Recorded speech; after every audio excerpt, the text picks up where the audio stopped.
Merci de nous recevoir sur la 95.5, le www.nanafm.tg, sur le bouquet Canal Plus numéro 575. Mesdames et messieurs, une fois encore, merci pour votre fidélité d'écoute et bienvenue au second numéro du débat de Nana FM de cette semaine. Je suis Norbert Douadi et Georgette Cloutier assure la mise en onde. Lomé abrite le vendredi prochain la première édition du showroom et conférence en ethno-systématique végétale. Le projet est porté par la Fondation Mensali Beasso de Recherche Action pour le développement de l'Afrique. Pour en savoir plus, nous recevons dans notre studio Dr Kofi Koulouvo. Il est ethnobotaniste. Docteur, bonjour. Bonjour Norbert. Bonjour aux auditeurs de Nana FM. Alors, les auditeurs de Nana FM auront donc la possibilité d'intervenir dans ce débat sur nos deux numéros, 91 09 71 71 ou le 96 61 58 58. Mais à partir de 7h35 minutes, le débat de Nana FM, c'est parti. Une fois encore, merci pour votre fidélité. Professeur, merci pour votre disponibilité. Mais avant d'arriver au sujet qui nous réunit ce matin, vous avez souvent l'habitude d'organiser des symposiums à Tabligo sur la pharmacopée en Afrique. Aujourd'hui, où en sommes-nous avec les résultats de ces symposiums? Je dirais d'abord, je m'incline devant la mémoire de mon patron, mon grand patron, le professeur Mensali Beasso, en l'honneur de qui ce symposium a été élaboré. C'est le SYMPEDA qui est le symposium sur la phytomédecine, l'ethnobotanique et l'ethnopharmacologie pour le développement durable en Afrique, a été élaboré pour pouvoir immortaliser les œuvres, les actes que le professeur François Mensali Beasso a élaboré en matière de la recherche. Ce symposium a été donc à sa troisième édition l'année dernière et la première édition devait avoir lieu en 2019, mais c'est en 2020 finalement qu'elle a eu lieu. La deuxième édition a eu lieu en 2021 et la troisième édition a eu lieu en 2023. En réalité, ce symposium au niveau donc national, au niveau international, est l'un des rares symposiums qui est typiquement consacré alors à la phytomédecine, à l'ethnobotanique et à l'ethnopharmacologie. Résultat que nous avions obtenu, bon, ben, nous disons qu'au fur et à mesure que les éditions évoluent, le nombre de participants de ce symposium augmente. Et la qualité aussi donc des communications augmente. Je vais citer ici le ministre, l'ex-ministre de l'enseignement supérieur et de la recherche, et le ministre Iou Majesté, qui avait donc modéré la première édition de ce colloque. Et lorsqu'il participait aux réunions préparatoires, il disait: vous n'allez pas faire un colloque pour un colloque, mais il faut arriver à partir donc de ce colloque-là sortir des phytomédicaments. En réalité, celui qui a exclusivement sponsorisé ce colloque en ce moment-là avec son produit Vitaeron, je ne fais pas la publicité parce que je dis aux praticiens que on ne fait pas la publicité d'un médicament, mais c'est l'efficacité du médicament qui fait pour lui sa propre publicité. Ce médicament par lequel le colloque a été financé à sa première édition exclusivement, nous l'avons accompagné pour relever le défi donc, du doyen de la faculté des sciences de la santé en ce moment, Majesté Iou Ateba. Nous avons accompagné et le produit là, et il a obtenu l'autorisation de mise sur le marché, c'est-à-dire la vente dans les pharmacies. Et je vais citer aussi Dr Kweto, le directeur de la pharmacie et université. Quand le papier a été montré donc à Dr Kweto, qui était en ce moment-là donc le président de l'ordre des pharmacies, il dit: ça, c'est de l'aubaine. Et ce que nous pourrons citer aujourd'hui de façon significative, c'est l'autorisation de mise sur le marché pour Vitaeron.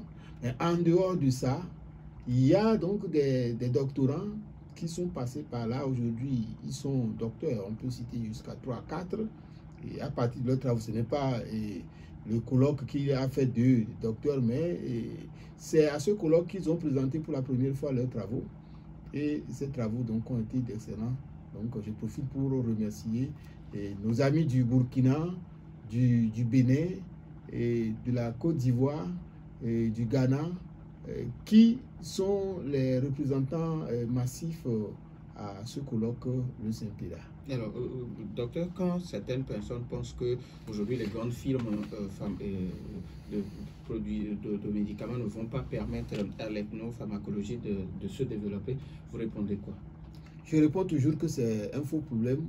Si ce n'est pas l'OMS que les gens incriminent, c'est les firmes pharmaceutiques, les grandes firmes pharmaceutiques qui l'incriminent. Je dis faux parce qu'au contraire, lorsque vous faites des travaux en médecine traditionnelle et vous suivez alors le processus jusqu'à vous obtenez par exemple l'autorisation de mise sur le marché, ce produit donc peut faire l'objet donc de brevets.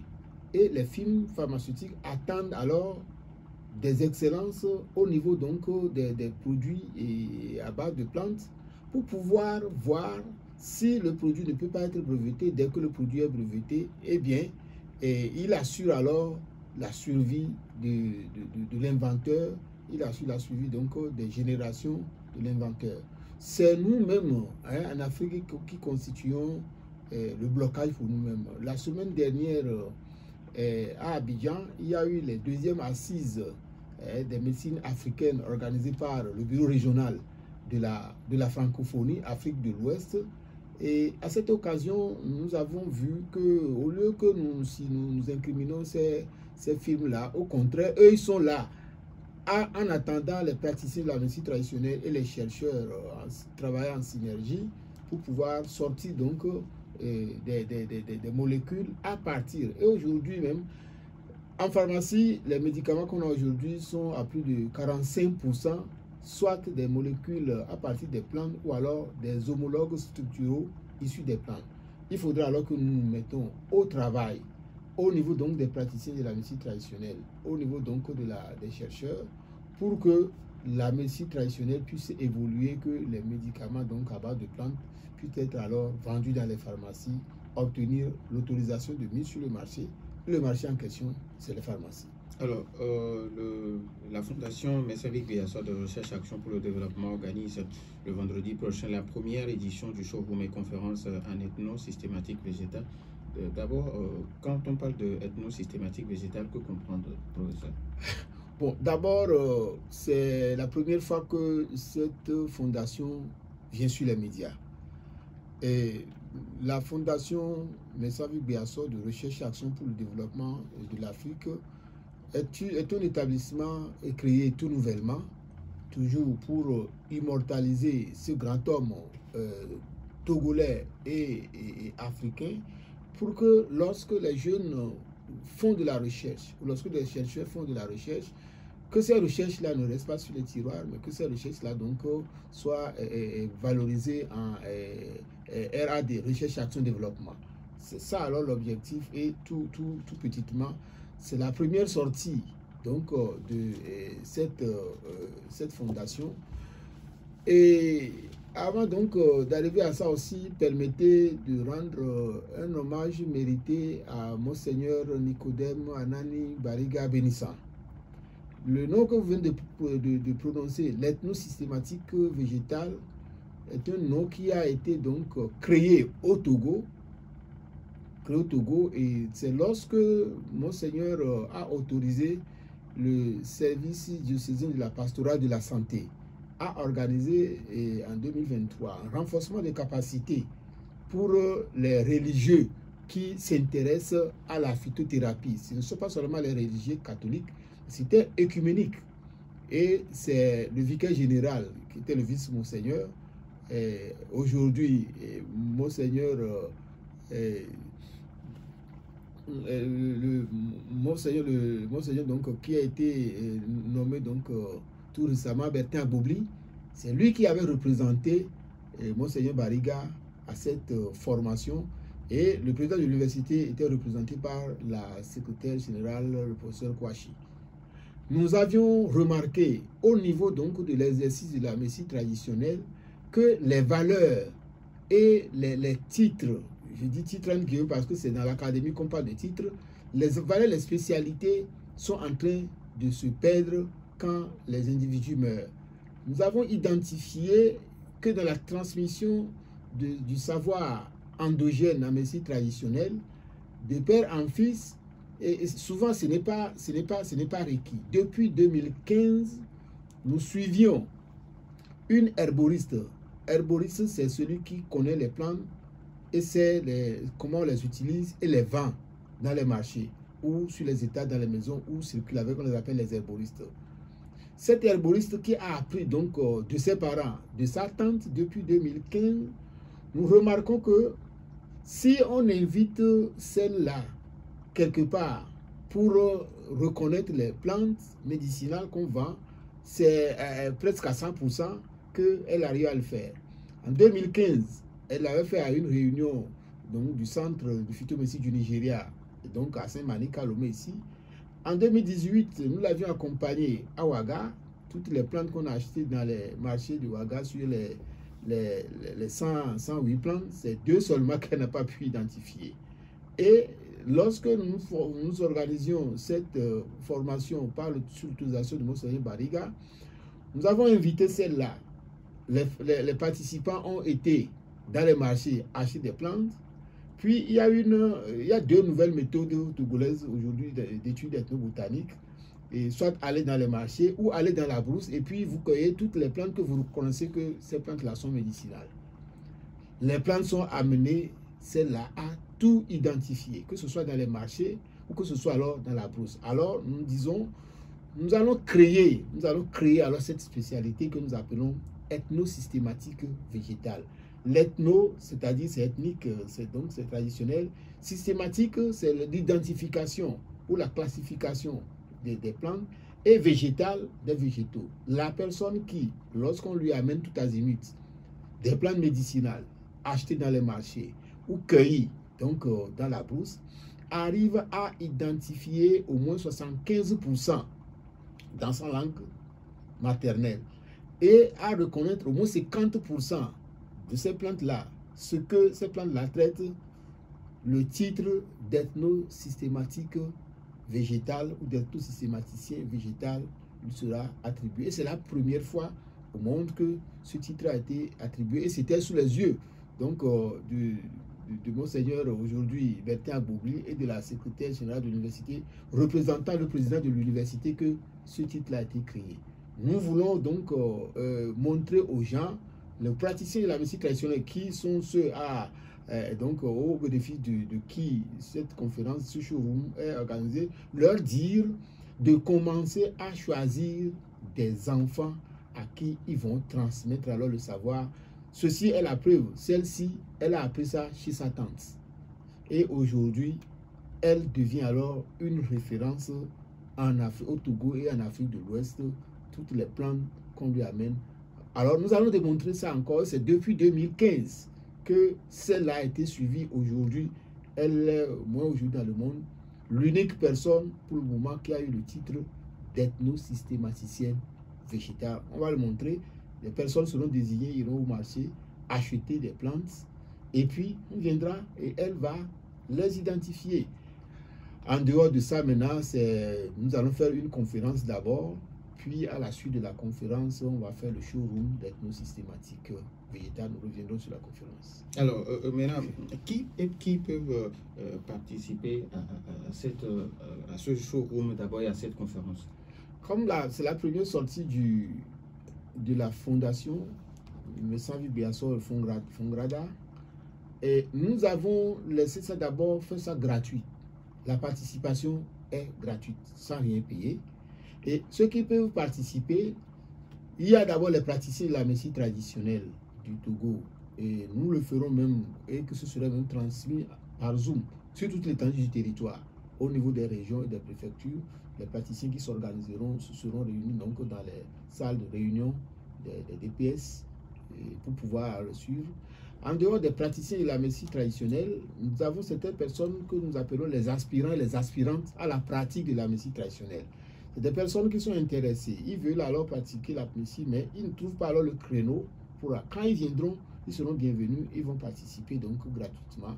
Et toute personne, journaliste, et des enseignants-chercheurs ou des personnes, après la rentrée, et les gens, après avoir fait les activités de rentrée, dépensées pour la rentrée, qu'ils viennent alors pour qu'on leur montre que La médecine traditionnelle, selon l'OMS, nous soigne pour 80%, c'est-à-dire quand on prend 10 personnes, c'est à peine que 2 ont les moyens pour aller en pharmacie, les 8 autres là sur 10 sont soignés par la médecine traditionnelle.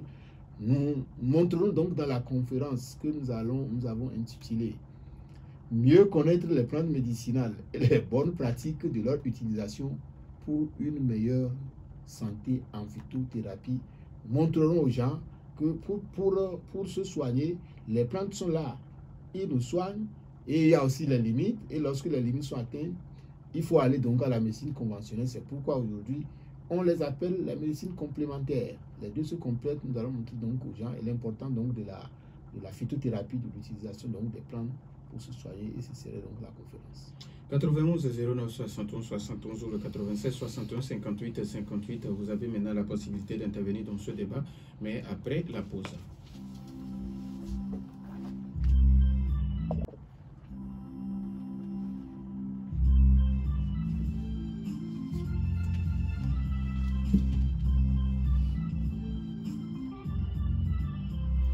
« 91 09 71 71 ou le 96 61 58 58. Les auditeurs ont maintenant la possibilité sur ces deux numéros pour participer à cette émission. Nous parlons de l'ethnosystématique végétale. Est-ce que nous avons déjà un premier auditeur en ligne? FM, allô? Allô? Oui. Bonjour, mon directeur Robert. Papa Sibiti, comment allez-vous? Ça va, bonne année. Merci beaucoup. Bonjour, le président des professeurs ethno. C'est Dr Koudouva, je ne suis pas le président, je suis modestement un enseignant à l'université de Lomé et le président de la fondation Messanvi Biassor de recherche et action pour le développement de l'Afrique. Merci Koudouva. Merci aussi. Henri Biassor, c'est de grand nom. Le professeur dit le temps qu'on appelle, ça fait trembler positivement le cœur comme le nom de Voltaire fait trembler. Ah, merci beaucoup. C'est un chercheur hors pair. Il n'aime pas souvent qu'on parle de lui, de son vénéré mémoire. Nous pensons qu'il a été sublime chercheur du Togo, de l'Afrique, de l'Ouest de l'Afrique. Je demande pardon à mon patron, fils Norbert, je vais laisser. Mais sans Béator, le jeune est à son âme aussi, l'ancien directeur de l'ENEC, qui était revenu avec enfants, très jeunes, et ils ont suivi la jalousie affectée quelque part. Mais finalement, il est devenu le directeur de l'école normale. Ceux qui ne le connaissent pas, il faut que nous vous informons du passé des gens. Bon, professeur, ce qu'il y a, vous venez de dire quelque chose que 80% traditionnel et 20 en complète. Mais pourquoi vous ne pouvez pas faire pour que le traitement soit 100% traditionnel? Deuxièmement, voyez, les jeunes dont vous parlez, est-ce qu'ils peuvent s'équiper de la maîtresse polie, c'est-à-dire des anciens que vous êtes des promoteurs que vous êtes? Les héritiers sont partis parce que les dieux n'ont pas accepté leur remède pour transmettre le savoir parce qu'ils sont devenus arrogants. Comment vous avez fait pour leur donner cette explication? Avant, maintenant, à l'heure où vous parlez, directeur Apollo, le père Asana, il était là, son père, et les gendarmes cherchaient le faire. Cette transmission, elle est très importante. Il faut tout faire. Et puis les recherches de Covid-19 là, nous n'avons pas vu le peuple togolais n'a pas les recherches demander le professeur IUL ou à là-bas. Pourquoi? Donnez-nous les informations. Que Dieu vous accompagne pour que vous le disiez et là. Merci beaucoup. Merci à vous aussi, Papa Sibiti. 91 09 71 71 ou le 96 61 58 58. Alors, docteur, avant que d'autres auditeurs n'appellent, Papa Sibiti, qui, pour sa dernière question, qui vous demande où en sommes-nous avec les recherches sur le traitement contre la Covid. Mais nous avons un autre auditeur en ligne. Allô, bonjour, Nobé. Monsieur Garo, bonjour. Oui, professeur, bonjour. Bonjour, M. Garo. Oui, je ne veux pas bien saisir là. Bon, est-ce que vous produisez déjà? Vous avez aussi vos produits déjà? Parce que par exemple, dans les autres pays au Ghana, par exemple, on voit des produits de cette façon-là dans les pharmacies. Mais ici, on n'en trouve pas. Expliquez-nous. Merci, bonne journée. Merci et bonne journée à vous aussi. 91 09 71 71 ou le 96 61 58 58. Alors, professeur, monsieur Papa Sibiti qui vous demande où en sommes-nous aujourd'hui avec les recherches sur le traitement de la COVID. Bon, je vais répondre de façon mitigée. Donc, parce que la recherche, d'abord, c'est quelque chose de longue haleine. Et lorsque la COVID est arrivée, et nous courions, hein, tout le monde courait donc à gauche et à droite. Bon, moi, modestement, j'avais été donc désigné par notre fêtière pour assister le gouvernement donc dans l'instruction aux gens, et vous aurez eu à entendre beaucoup de mes émissions sur les radios et par la programmation donc du gouvernement. Lorsque la COVID est arrivée, nous étions tous déboussolés, alors que dans nos recettes traditionnelles, il y a des produits qui luttaient contre toutes les maladies, tous les symptômes relatifs alors à la COVID-19. La recherche a été donc engendrée tant au Togo que partout, et les produits ont été utilisés. Et le Happy Viril, qui est devenu Happy Covid de Valentin Agon du Bénin, a été donc en Afrique de l'Ouest le produit phare qui a même eu l'objet donc des tests cliniques, c'est-à-dire des essais sur des humains au Burkina Faso. Aujourd'hui, ce produit continue à faire ses preuves au nord du Canada, où Valentin Agon est en train donc de le valoriser. Il y a aussi des produits que des gens ont utilisés, hein, donc bon, pas en sourdine parce que bon, on l'utilisait toujours. Comme je le disais, il n'y a pas de publicité à faire. Il y avait un produit qui avait été aussi utilisé à traiter un certain nombre. Aujourd'hui, ce produit a été amélioré, c'est-à-dire réduit, et nous l'appelons aujourd'hui, parce qu'on n'est pas là, hein, nous l'appelons aujourd'hui Abibé, Bibina, Abi. Je ne voudrais pas parler, mais quand la question est posée, c'est seulement au niveau des églises catholiques, au niveau des secrétariats des églises catholiques de Lomé, que ce produit est en train d'être valorisé. Ce produit avait été utilisé contre l'infection à la COVID-19. Maintenant, c'est utilisé contre des infections de toutes sortes. C'est Madame Sakpo Yawavi qui est donc la promotrice. Et c'est l'unique produit que nous avions sorti par le biais de ce que nous avons appris du professeur Messanvi Béassor. Alors, avant de poursuivre, nous avons un autre auditeur en ligne. Michel, bonjour. Oui, allô, bonjour, monsieur Lambert. Comment allez-vous? Je vais bien. Oui, allez-y, on vous écoute. Invité. Bonjour. Bonjour, professeur. Bonjour. Comment vous allez? Ça va bien. Ok. Je crois que la médecine traditionnelle chez nous, particulièrement au Togo, et monsieur Gado vient de donner l'exemple du Ghana. Vous savez, cette histoire, on pourra vaincre lorsque les populations vont s'en approprier. Je crois que le professeur, vous êtes là-bas, vous savez très bien que toutes nos maladies sont d'origine inflammatoire. Mais si nos maladies sont d'origine inflammatoire, c'est lié aussi à l'environnement. Donc comment se fait-il que nous avons fini toujours par adopter et ne rien adopter que ce qui vient de l'extérieur pour nous traiter ici? On s'intoxique davantage. Mais lorsque les populations vont s'approprier des recettes locales, vous allez voir que la mafia qui dirige cette importation des médicaments d'ailleurs pour nous dans nos environnements, vous allez voir qu'ils finiront par s'aligner. Parce que dire que ces gens vont s'aligner pour prendre nos produits dans leur pharmacie, ils n'accepteront jamais parce qu'ils ont mis tellement de protocoles pour bloquer les gens. Moi, j'en sais de quoi, je sais de quoi je parle. Donc, c'est pour dire tout simplement que lorsqu'une recette marche très bien chez nous, il faut que les populations s'en approprient parce que Dieu n'est pas bête pour nous créer dans un environnement et nous mettre les plantes appropriées dans cet environnement. Et nous aurions maintenant attendu que d'autres plantes viennent d'ailleurs pour nous traiter. Ça, c'est être bête. Merci et bonne journée. Merci et bonne journée à vous aussi. Bonne journée à vous aussi. Nous avons un autre auditeur en ligne. Nana FM, allô? Oui, allô, bonjour. Mas Dadido Gome, bonjour. Bonjour, docteur. Bonjour. Et lors des consultations dans les hôpitaux, et que nous disons conventionnels, est-ce que les malades sont orientés vers les praticiens?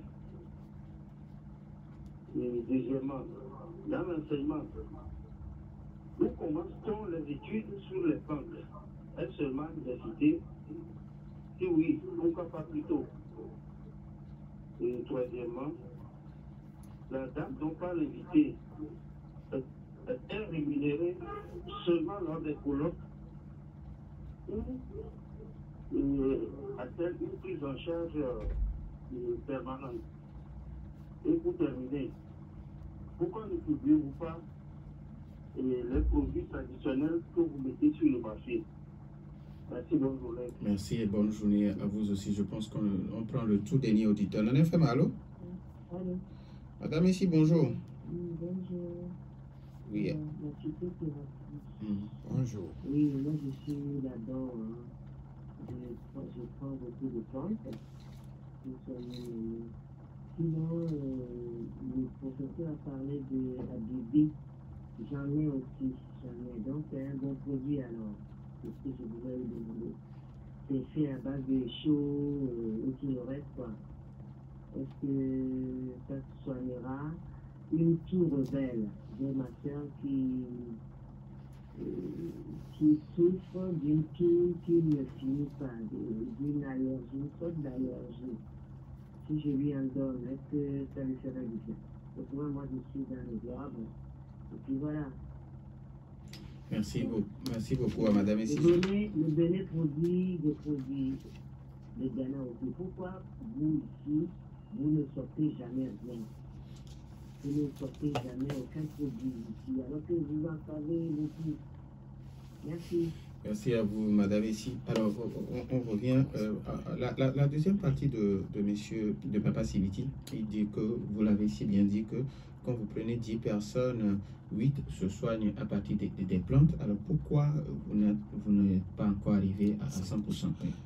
On n'arrivera jamais à 100%. Parce que aujourd'hui, quelqu'un a posé la question, l'environnement dans lequel nous sommes, les choses que nous consommons aujourd'hui, ce sont ces choses-là qui font créer des résistances. Lorsque les résistances sont créées, les médicaments à base de plantes qu'on utilisait pour se soigner aussi n'arrivent pas à soigner.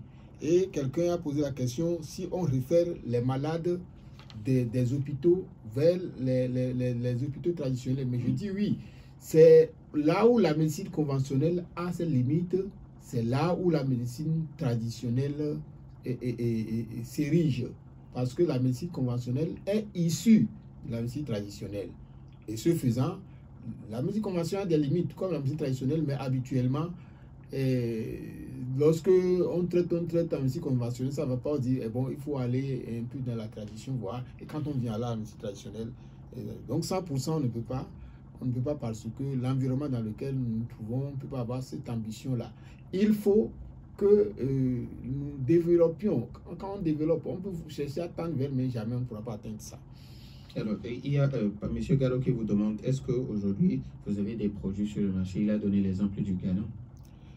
Oui, j'avais voulu glisser dans cette conférence la publication des résultats des travaux que nous avions fait l'année dernière où on a sélectionné dans les régions sanitaires maritimes et Lomé-Golfe les phytomédicaments produits par les praticiens. C'était date même de 40 ans. On s'est rendu que à peine qu'il y a un seul sur les 263 qui ait obtenu l'autorisation de mise sur le marché, c'est-à-dire l'autorisation à être vendue dans les pharmacies. C'est un problème. Bon, des fois c'est scandaleux à dire, mais comme le Togo n'est pas le seul dans les cas, il y a aussi beaucoup de pays en Afrique de l'Ouest où les produits, c'est que les processus alors de vendre, de faire des médicaments avec l'autorisation de mise sur le marché, le processus est onéreux, très coûteux et très long. Il y a un produit par exemple sur lequel mon patron travaillait depuis 2018. Bon, jusqu'à présent, le produit n'a pas encore eu l'autorisation de mise sur le marché parce que les analyses sont énormes. Et comme c'est ce qu'il faut faire, il s'agit de la vie des humains et des animaux, bon, il ne faut pas blaguer. Alors, les efforts sont en cours.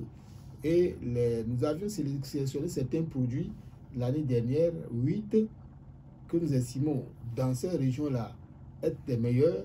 Nous allons prendre encore 2 autres régions cette année et puis progressivement aller jusqu'au septentrion du Togo pour que ces produits-là puissent être accompagnés progressivement pour leur permettre d'avoir alors l'autorisation de venir sur le marché, c'est-à-dire de vendre dans les pharmacies.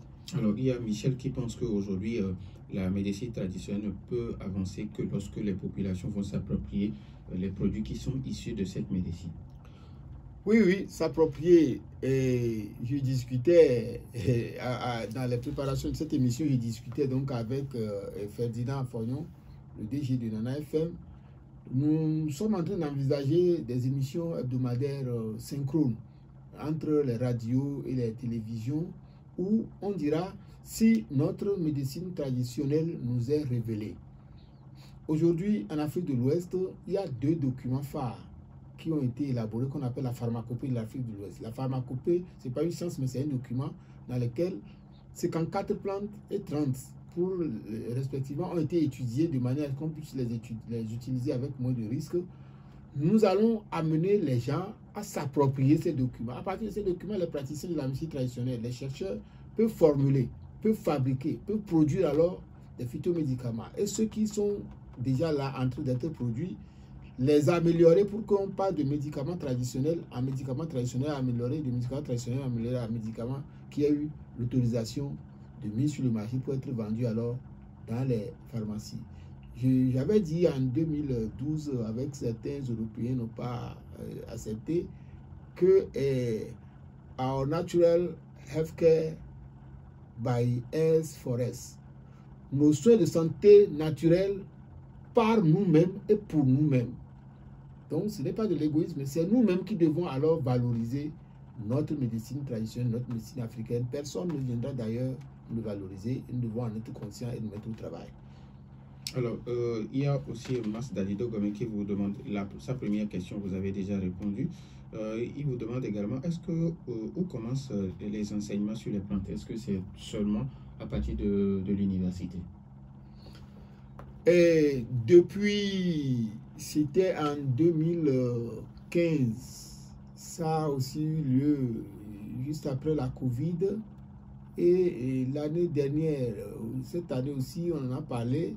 C'est que des curricula ont été élaborés, c'est-à-dire des programmes ont été élaborés pour enseigner la médecine traditionnelle dans les centres les centres de formation sanitaire, c'est-à-dire les facultés des sciences, de la santé, de la médecine et de la pharmacie. Mais beaucoup de pays de l'Afrique de l'Ouest n'ont pas systématisé. C'est seulement le Ghana et le Sénégal aujourd'hui où le Ghana a formé donc des docteurs PhD en médecine traditionnelle. La semaine dernière à Abidjan, les académies de l'Afrique, donc le président de cette académie-là, sont en train d'œuvrer pour qu'on commence vraiment à former des cadres en médecine traditionnelle, parce que cette médecine-là est en train de disparaître. Et comme c'est la culture, notre culture africaine à nous, il faut préserver. Quand il faut préserver, il faut élaborer alors des programmes de formation. Ce que nous ferons, et surtout avec l'actuel ministre de la Santé et de l'Hygiène publique et le ministre de l'Accès universel aux soins, ce sont 2 ministres qui sont très épris pour la promotion de la pharmacopée et de la médecine traditionnelle. Et nous allons nous baser sur eux pour commencer à renforcer les capacités, c'est-à-dire à donner des formations de base.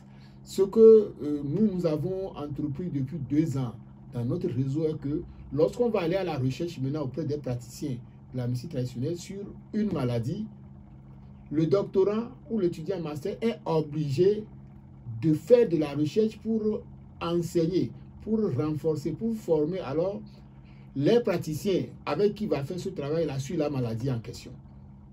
Tout ce qu'ils doivent savoir, parce que c'est leur apporter ce que nous avons avant de demander ce qu'ils ont. Et puis, par la complémentarité, maintenant, on va voir ce qu'ils ont, comment les aider à les protéger Donc, le problème de formation est un problème qui est phare. Et je pense que les deux ministres là sont à l'écoute, ou leurs collaborateurs sont en train de nous écouter.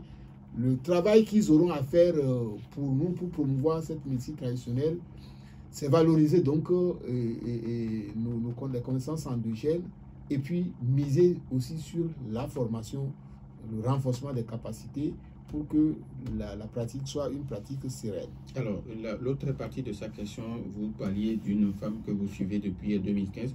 Alors, elle demande, est-ce que cette dame est rémunérée seulement qu'après les conférences ou bien elle est suivie? Oui, et lorsque elle avait fait sa première prouesse en 2015 à Saint-Manique, ici, au cours donc d'un colloque organisé par le Centre de médecine du Nigeria, bon, il y a beaucoup de personnes qui voudraient donc la récupérer. Et aujourd'hui, moi je l'appelle une vedette. Vous verrez ça donc sur les invitations et autres là. Et elle n'a pas une fonction fixe, ce qui est un peu malheureux, parce que nous sommes en train donc de chercher des opportunités. Mais au même moment, nous ne voulons pas l'amener quelque part où les gens vont spolier sa connaissance et après la vider. Donc, pour le moment, lorsque elle doit aller quelque part pour pouvoir montrer qu'elle a eu une transmission d'un savoir de ses parents, elle est rémunérée. Elle est rémunérée quand même modestement. Je ne vais pas dire combien, mais elle est rémunérée pour que toute personne qui voudrait alors bénéficier de ça, moi je me mets à ça pour que ce qu'on doit lui donner, même si c'est 1 heure de temps, soit à la dignité. Parce que si aujourd'hui on veut évaluer la valeur de celle-là, si elle est dans nos milieux académiques, bon, je ne vais pas me prononcer. Je voudrais que ceux qui ont le temps, ceux qui nous écoutent, à Agora Senghor, vendredi prochain, à partir de 15h, qui viennent découvrir que l'Afrique a des valeurs et la transmission de la médecine traditionnelle de père en fils est une réalité. Alors, madame ici qui vous demande quel autre, elle a le produit Abibé dont vous avez fait mention. Elle demande si c'est un bon produit et puis elle demande si ce produit peut soigner une toux rebelle. Bon, ce produit, comme je le dis, si j'en parle, que les gens ne prennent pas comme la publicité. J'en parle parce qu'on dit qu'on n'allume pas une lampe pour le mettre sous le boisseau, mais on le classe donc en haut pour que ça illumine.